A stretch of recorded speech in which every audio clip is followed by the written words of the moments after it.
The clearing of protesters from Lafayette Square nearly 2 weeks ago for President Trump's photo opportunity at a nearby church led to condemnation by dozens of military leaders. And on Thursday, it continued when the chairman of the Joint Chiefs, Mark Milley, publicly regretted taking part in the incident. I should not have been there. My presence in that moment and in that environment created a perception of the military involved in domestic politics. Joining me now is Robert Gates, who served as Secretary of Defense for both President George W. Bush and Barack Obama. He's also the author of a new book, Exercise of Power. Secretary Gates, welcome back to Meet the Press. General Milley's speech late this week, after sort of a number of attempts to put some distance between what happened, your reaction, was it appropriate, and did he do it soon enough? I think he really wrestled, Chuck, with how to respond when he realized how the appearances of him being present for that photo op seemed to the rest of the country. I think I've known Mark Milley for a long time, and he's a man of great integrity, takes his responsibilities as an apolitical military officer very seriously.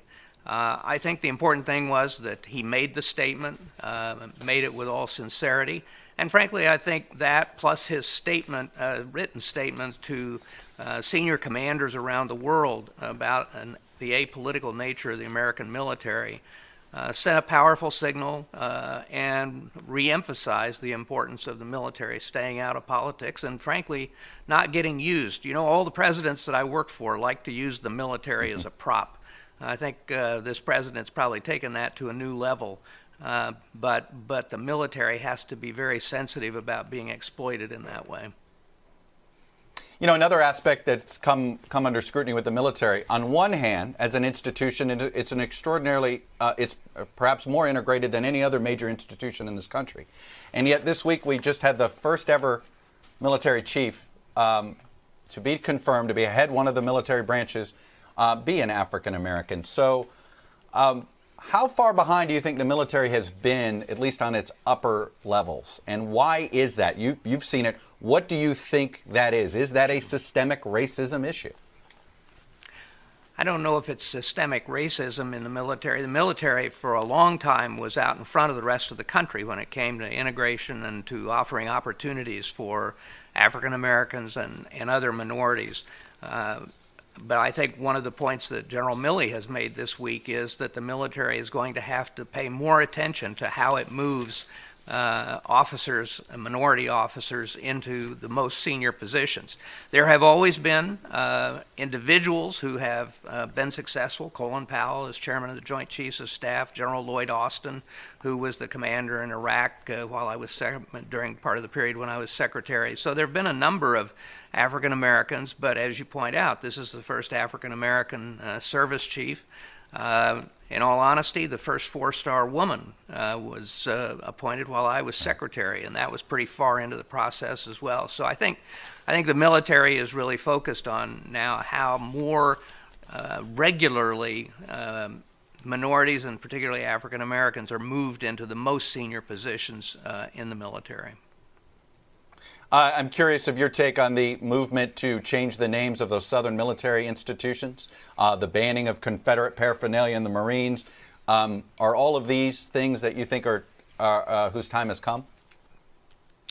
I think that the opportunities are presented by events, and I think we now have the opportunity, particularly to change the names of our military facilities. I've always puzzled over the fact that we don't have a Fort George Washington or a Fort Ulysses S. Grant. So I think the time has come, and I think that there is the opportunity not only to name some of these places for some of our great generals of the 20th century, but also individuals such as African American and other minority Medal of Honor recipients and so on. We've done that in naming ships. Right. We just haven't done it with our facilities. You've had some tough words on both of the two potential men who are meeting off to be in the next presidential election. Here's what you wrote about Joe Biden in 2014. Joe is a man of integrity and capable of hiding what he really thinks, and one of those rare people you could turn to for help in a personal crisis. Still, I think he has been wrong on nearly every major foreign policy and national security issue over the past 4 decades. Does that make him more, in your mind, does that make it hard for you to support him for president? Well, I think the important thing is the quality of his character is important. I have a lot of policy disagreements, frankly, with the former vice president. But I think one of the things that people will be weighing this fall is probably the character of the two contestants. Well, let me put up what you said about President Trump in 2016. You were pretty tough on him as well. Let me read this quote. He said, "He is stubbornly uninformed about the world and how to lead our country and government, and temperamentally unsuited to lead our men and women in uniform. He is unqualified and unfit to be commander-in-chief." You said this September of 2016. Has your assessment of him changed? I would say this, Chuck. First of all, unlike his 3 predecessors, and I write about this in the book, at least he hasn't started any new wars. And he has robustly funded the military. I supported his outreach to North Korea. It hasn't come to anything, but I thought there was a bold move, and everything else had failed in the previous 25 years. I thought his challenging China was about time. But there are also the other side of the coin in terms of some of the things he says, his treatment and words about military people and military heroes like John McCain that I admire a lot that are really troublesome. I'm just curious, in this case, is this a case where character trumps policy for you? Well, I think that's going to be up to the voters of the country.